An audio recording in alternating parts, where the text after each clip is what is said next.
Olá, amigos de casa, estamos começando mais um programa Sem Crueldade Animal, Panelaço. Toda semana aqui trazendo alguém muito interessante, graças a Vans e a Dark Side Books, são os nossos patrocinadores que fazem possível esse lindo programa. E hoje eu tenho a honra, de trazer aqui no nosso programa para trocar uma baita ideia, o senhor Padre Júlio Lancelotti. E aí, seu padre, tudo bem? Como é que vai? Olá, boa tarde, uma saudação a você e a todos. Legal. Muito trabalho aí? Todo dia é um grande desafio a ser enfrentado. Então, temos que sempre renovar as esperanças, a força e a coragem. Como tem sido a sua rotina depois da pandemia, hein? Ela mudou muito? Mudou na medida em que tem que se tomar todas as medidas preventivas, todas as medidas mesmo na convivência com a população de rua, o álcool em gel, com as máscaras, com o distanciamento, com todos os cuidados preventivos. Também há um aumento da população de rua, um aumento de mulheres com crianças, aumento de jovens, muitas pessoas desempregadas, muitas pessoas que perdem a moradia. Também agora, durante esse tempo, o fim do auxílio emergencial, que trouxe vários problemas e que dificultam ainda mais a vida do nosso povo. Nossa, eu estou percebendo, porque assim, embaixo ali, na Amaral Gurgel, do Minhocão, assim, tá terrível. Eu acho que aumentou mais ou menos uns 70%, de pessoal da rua, assim, seu padre? Eu não saberia medir exatamente. No levantamento que a Prefeitura fez, que foi o censo de 2019, havia um aumento de 53%, mas nós achamos que esse número ainda está aquém da realidade. Há um aumento maior do que 53%. Basta olhar a cidade e ver a quantidade de pessoas, quantidade de barracas, de acampamentos que as pessoas vão fazendo pelas ruas e o aumento do número de grupos familiares, de mulheres com crianças. Porque as pessoas não fazem ideia, do que está acontecendo. Eu mesmo, eu percebi esse aumento de todo tipo de gente, não é só pessoal drogado, o pessoal assim, pessoal para mendigo, na rua, mas tem todo tipo de gente. Eu percebi isso quando eu fui entregar comida com os padres franciscanos ali no centro da cidade, que tinha desde senhores, pessoal jovem, pessoal que curte rock, muita gente na rua, assim, é desesperador. É desesperador. Porque com o aumento do desemprego, as pessoas não conseguem se manter, não conseguem a moradia, ou tem que escolher ou pagar a moradia ou a alimentação. Então é um desafio muito grande que grande parte da população está vivendo. O senhor Júlio Renato Lancelotti nasceu dia 27 de 12 de 48, portanto o senhor tem 73 anos. O senhor é presbítero da Igreja Católica, pároco de São Miguel Arcanjo da Moca e vigário episcopal do povo da rua. Seu padre, o que vem a ser um presbítero? É uma categoria dentro da Igreja Católica. O presbítero é o padre, é aquele que faz parte do presbitério. O presbitério é onde está o altar e de onde se realiza a celebração eucarística. Então, o presbítero é aquele que está no segundo grau do sacramento da ordem. O primeiro grau é o diaconato, o segundo é o padre, o presbítero, e o terceiro é o bispo. Então, o presbítero é o padre, é aquele que preside do presbitério a celebração eucarística. O senhor se lembra quando surgiu o chamado para ser padre? Olha, isso é uma coisa que a gente vai construindo, não é um momento único, é um processo. É como o chamado para o casamento ou o chamado para uma profissão. Você vai construindo, é uma construção histórica. Há um momento em que se dá o sacramento da ordem, quando o diácono se torna presbítero. Então, nós estamos sempre nos construindo em cada momento da história, em cada momento da existência, construindo essa dimensão da vida, que é uma dimensão religiosa e uma dimensão social, uma dimensão de uma missão que tem que ser realizada. Mas me parece que o senhor entrou no seminário muito, muito novo, o senhor passou a adolescência nos anos 60, em plena ditadura militar. O que o senhor se lembra dessa época, 64, assim, do golpe? Eu lembro toda a movimentação que havia, eu lembro das pessoas que estavam presas, da movimentação militar, eu lembro da censura, lembro dos momentos de repressão, mas também da ideologia de dominação muito forte. Era o tempo do Brasil ame ou deixe-o, o tempo eu te amo, meu Brasil, eu te amo, e meu coração é verde e amarelo. Pelo branco, azul, anil. Então, era um tempo de uma pressão ideológica muito grande, era o tempo que nós estudávamos organização social do OS, chamava, acho que organização... O SPB, o SPB. Eu estudei isso aí. Então, era um momento de fazer a cabeça mesmo, de muita opressão, e um momento que tinha muito medo. O momento em que as pessoas desapareciam era aquele momento que se dizia: o meu compadre que achava muita coisa, agora ninguém acha onde ele está. Porque sumiu, não era para ninguém achar nada e nem dizer nada. Então, era um momento de muita censura, de muita opressão. E isso durou muito tempo, foram 20 anos de ditadura militar.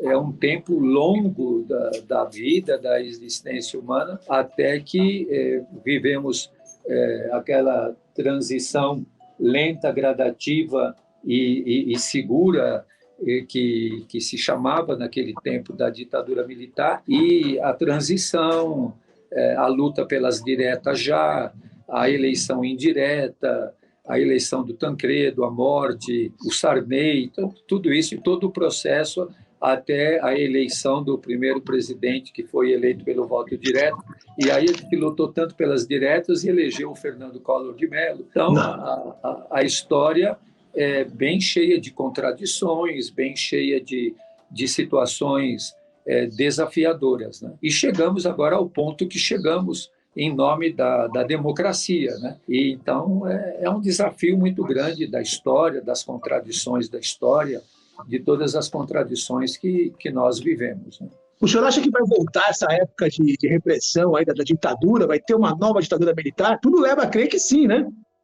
Há todo um ensaio para que isso aconteça novamente, né? Toda uma tentativa. Nós estamos vivendo aí uma situação de exceção e que formalmente é vista como democrática, como estamos na vigência do Estado democrático de direito, como se ouve falar, as instituições estão funcionando plenamente e está tudo funcionando, quando, na verdade, nós vivemos uma situação dramática do nosso povo atingido duramente por essa pandemia. Vemos a situação do Acre, a situação da Amazônia, a situação tão difícil que nós vivemos em tantos aspectos, o recorde do desemprego. Então, estamos vivendo um momento de depressão social, política, econômica, e vivemos um momento bastante grave diante de uma sociedade que reage ainda muito pouco e que as reações muitas vezes acabam sendo neutralizadas. Estamos vivendo um momento de muita polarização, de um crescimento imenso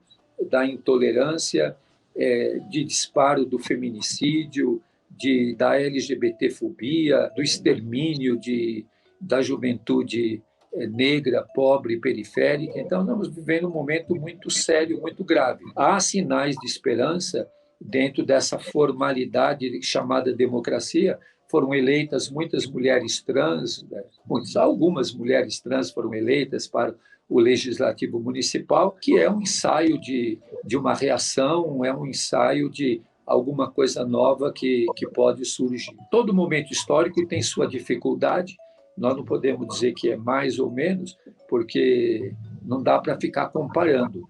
Mas são grandes desafios que nós temos que enfrentar. Agora, por que todo esse ódio, essa repressão toda, é tudo em nome de Jesus, cara? Por que isso tudo?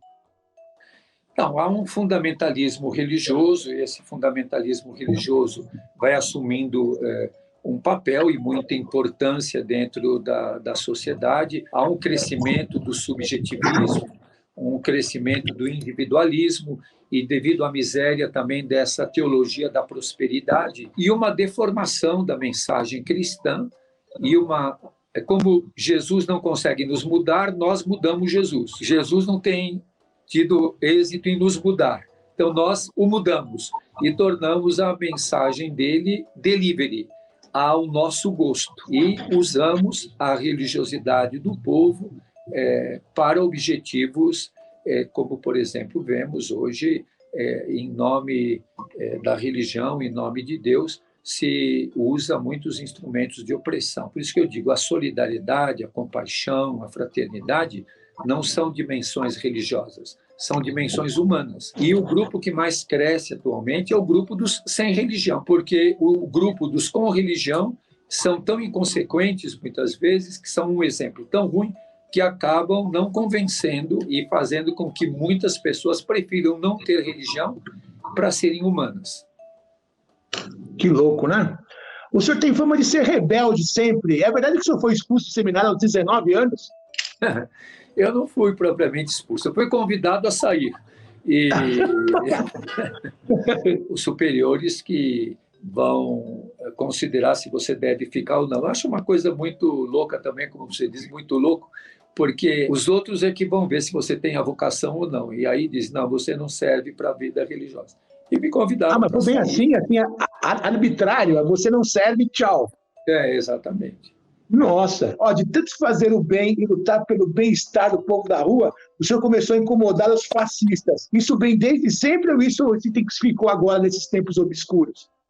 Olha, isso é uma coisa permanente. A população de rua incomoda de muito tempo e incomoda aqueles que são seus aliados, que convivem com eles. Há momento em que recrudesce, há momento em que o foco fica sendo esse, mas é uma tensão permanente, a tensão com a população de rua, que são os grupos que incomodam, os presos, as mulheres presas, as pessoas que têm dependência química, os que não têm onde morar, que ficam pelas ruas, são grupos que incomodam sempre e que, dependendo do momento, incomoda mais ou menos. Por exemplo, nesse momento, a população que está encarcerada, por uma série de motivos, não incomoda tanto porque não aparece, porque não tem nenhuma rebelião, porque não tem nenhuma manifestação, então são ignorados. Quando há situações que chamam atenção, então a intolerância aumenta.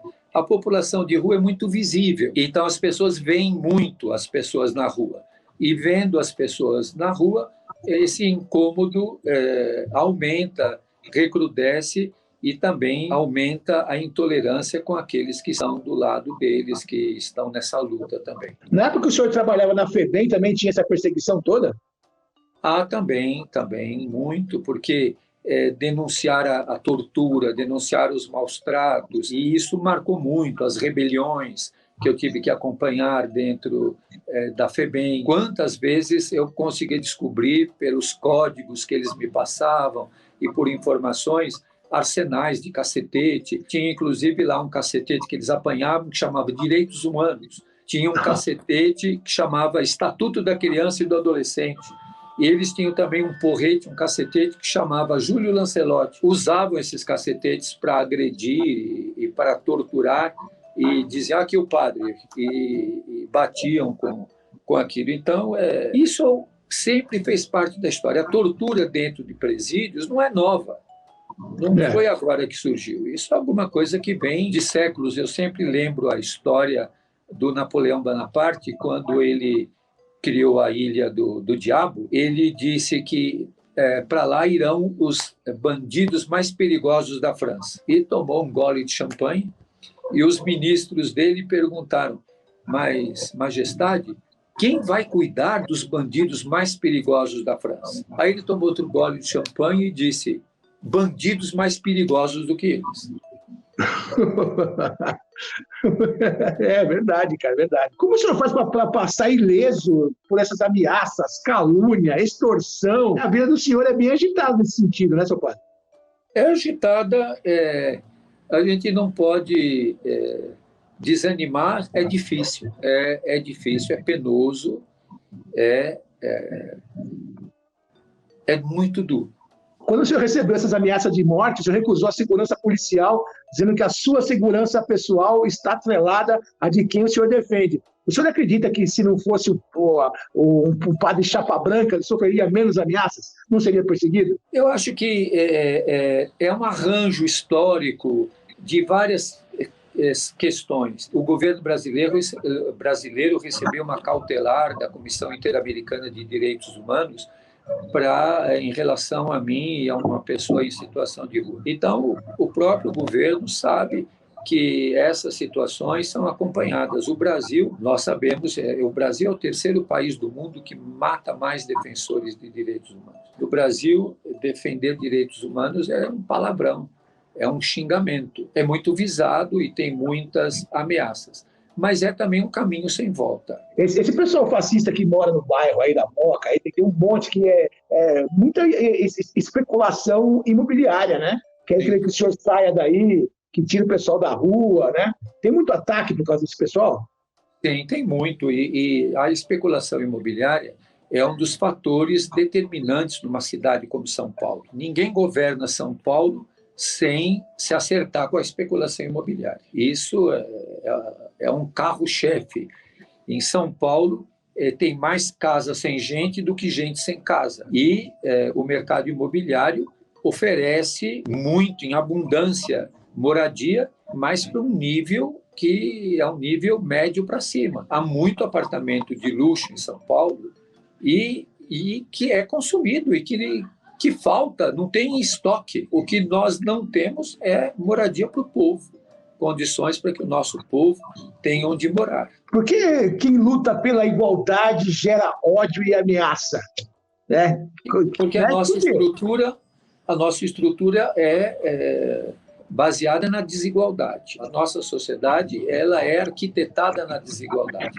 Então, quem luta pela igualdade ameaça uma estrutura, ameaça privilégios, ameaça um status quo que se defende. Essa desigualdade sustenta o poder, sustenta uma elite, e essa elite é a elite armada, é a elite que tem acesso aos meios de comunicação, é a elite que controla a ideologia, que controla a opinião pública. A gente tem que trabalhar nas contradições, nas brechas e encontrar espaço para furar essa muralha ideológica, essa muralha violenta que é o alicerce da desigualdade e o alicerce dos privilégios e da elite. Seu padre, esse programa aqui só é possível graças à Vans, que é uma fábrica de tênis famosa dos Estados Unidos, e a Dark Side Books, que é uma editora de livros lá do Rio de Janeiro. Então, eu vou mandar para o senhor de presente um livro de contos. Tem Machado de Assis, Álvares de Azevedo, Bernardo Guimarães, Fagundes Varela, você que gosta de ler, um livro bonitão, olha como eles capricham,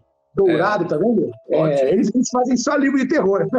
Esse aqui que eu procurei um livro assim, né, pro padre, falei, puta, não tem, cara, né? Aí eu achei esse aqui, que eu acho que esse aqui tem mais a ver, né? São contos, mas é bem legal. Tá. E a Vans vai mandar pro senhor um tênis vegano. Oh, que bom!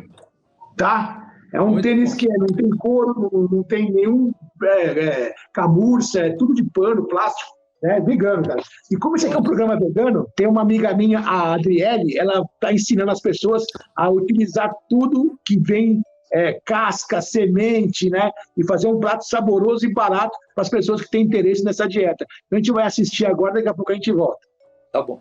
Salve, salve, Panelovers! Espero que estejam todos bem. A receita escolhida para essa semana é uma bolinha de batata, que é bem parecida com uma bolinha de queijo, porém, já sabemos, né? Tudo vegetal. Espero que vocês gostem e que se deliciem. Até mais! Comece colocando as batatas para cozinhar em água com 1 colher de café de sal. Deixe cozinhando por aproximadamente 15 minutos até que elas fiquem em um ponto bem macio que dê para amassar e virar um purê. Assim que estiver cozidas, escorra e amasse bem. Adicione o polvilho azedo, a farinha de mandioca, o orégano e o sal e misture bem. Deixe esfriar um pouco a massa para não queimar as mãos e, assim que possível, mexa a massa com as mãos e faça pequenas bolinhas. Frite-as em óleo bem quente e é muito importante que o óleo esteja quente, porque senão o recheio vai vazar da bolinha. Então ele precisa estar quente o suficiente para que elas dourem por completo sem se partir. Sirva ainda quentinho para manter a crocância. Seu padre, você viu que legal, né? A Adriele cozinha bem pra caramba e o pessoal, né? Tá gostando porque é barato e saboroso as comidas que eles fazem. A Adriele estava aquele dia lá naquele dia que cozinhou lá pro senhor lá. Sim. O pessoal da rua lá. Todos gostaram muito, gostaram muito. Sim, é. Eu vi o pessoal assim instalando os beijos, porque para eles não importa se tenha carne ou não. Tem que estar gostoso a comida, né? O senhor experimentou, o que você achou? Muito boa, gostei demais. Muito boa mesmo, excelente. De um sabor muito bom. É muito bom, né? Eu quero ter a oportunidade de voltar lá e fazer outro prato para vocês lá. Né? Eles estão querendo mesmo. Que legal, cara. Seu padre, o episódio da marreta, né, trouxe muita visibilidade, acho que no mundo inteiro, acho que, né, foi, o pessoal comentou sobre isso, né? O senhor alertando a todos a política higienista, né, da Prefeitura de São Paulo. O que a igreja acha? A igreja apoia esses atos que o senhor faz?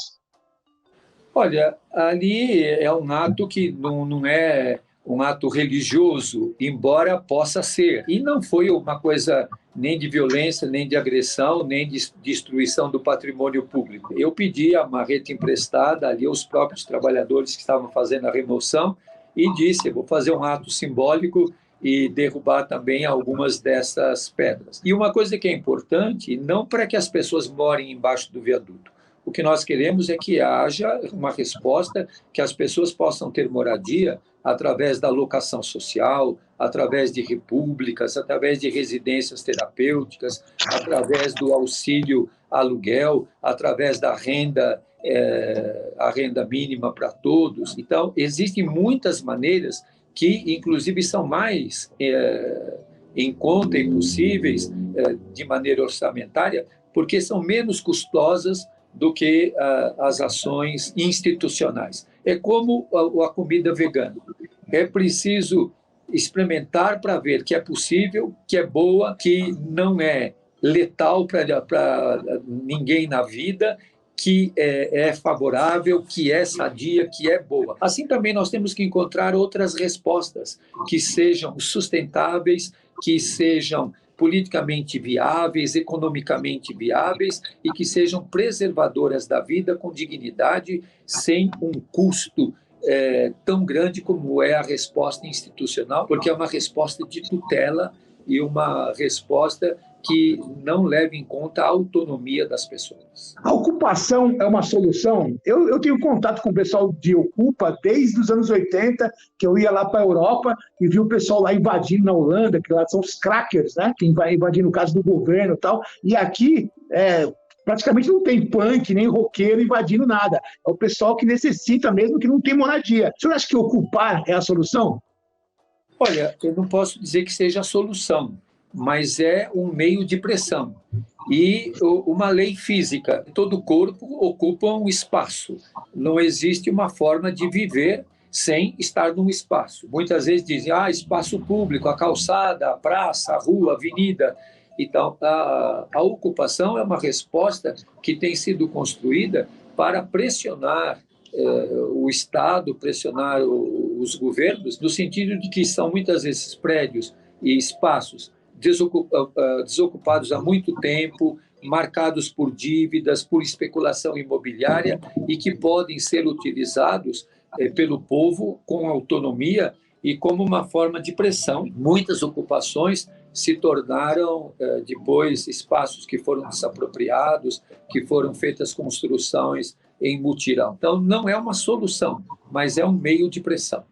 O senhor se considera um fracassado? Porque não sei onde que eu li, porque por lutar pelos fracassados. Um fracassado por lutar pelos fracassados. O que é um sacerdote? O que é um sacerdote bem-sucedido? Olha, dentro do nosso sistema, bem-sucedido é quem ganha, quem tem lucro, quem tem vantagem. Estar do lado dos pobres, dos fracos e dos pequenos e dos fracassados é, dentro desse sistema, ser fracassado também. Muitas das lutas das quais eu participo, eu vou perder. Mas eu não vou deixar de lutar. A luta é uma luta histórica, não é episódica. Como muitos não viram o resultado da sua luta.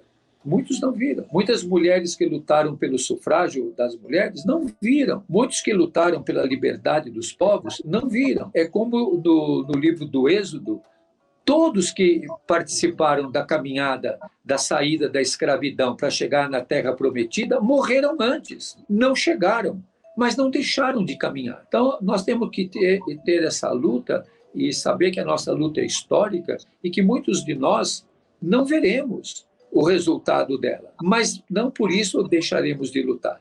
E num sistema como o nosso, meritocrático, individualista, eu prefiro estar do lado, como diz o Darcy Ribeiro, do lado dos que perdem, do que estar do lado dos que ganham.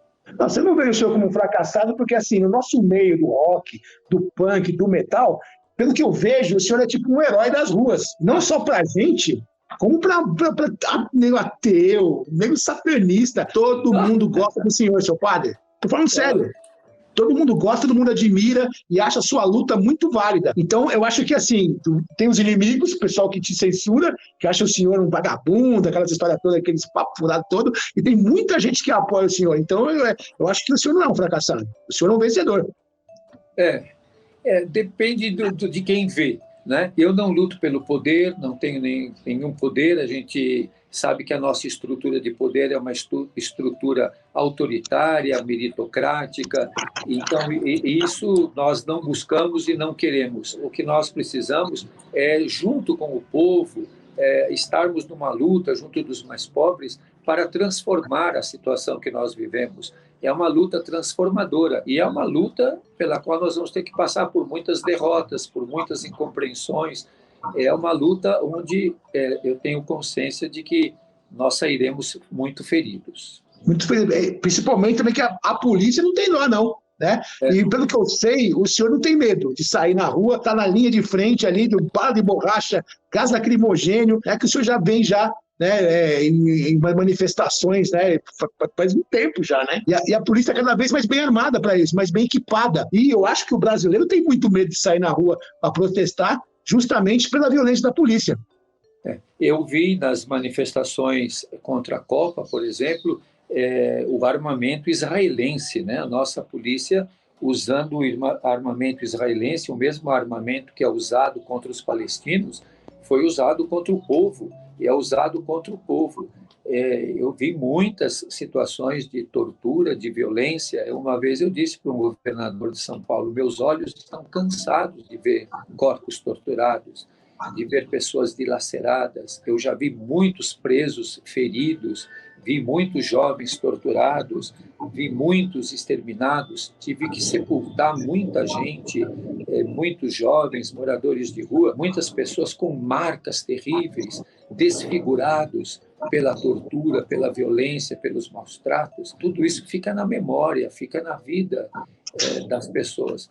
Eu vi quantas vezes, e fui atingido também por bombas de gás lacrimogênio, por tiro de borracha, fui ferido na perna com estilhaços de bombas de efeito moral, vi os jovens levando muitas cacetadas, tive que interferir muitas vezes e correndo o risco, também cheguei a apanhar da polícia, de levar gás, esse spray de gás, spray de pimenta no rosto, muitas vezes. Então, fiquei já dentro de lugares fechados com os jovens manifestantes, recebendo muitas bombas de gás lacrimogênio, muita violência da polícia. Já fiquei cercado pela polícia, que disse que ia me quebrar.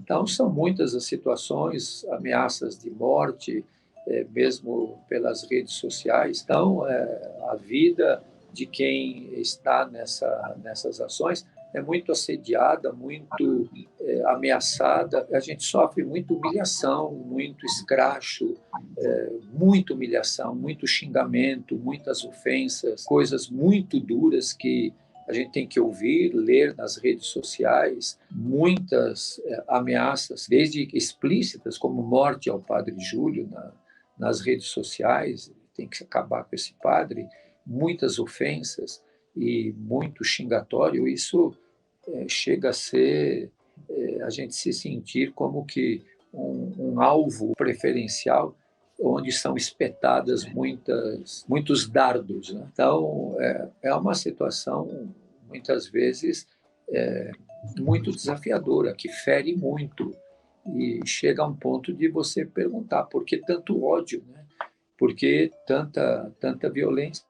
E, às vezes, de pessoas muito religiosas, de pessoas que dizem estar defendendo valores morais da sociedade, ataques aos grupos LGBTQI+, e defendê-los, você se coloca de uma forma muito vulnerada ao defender a juventude negra, defender as mulheres contra o feminicídio, defender a população de rua, defender os encarcerados, a ponto de que dizer que você é um ativista de direitos humanos é uma ofensa. Eu já tive que viver momentos de muita, muita tensão e de sentir a morte muito de perto. Um dia, eu, junto com o Dr. Ariel, não fomos alvejados, porque nós estávamos juntos com 3 promotores e nós conseguimos sair do lugar que nós estávamos dentro de uma caminhonete que veio para socorrer os promotores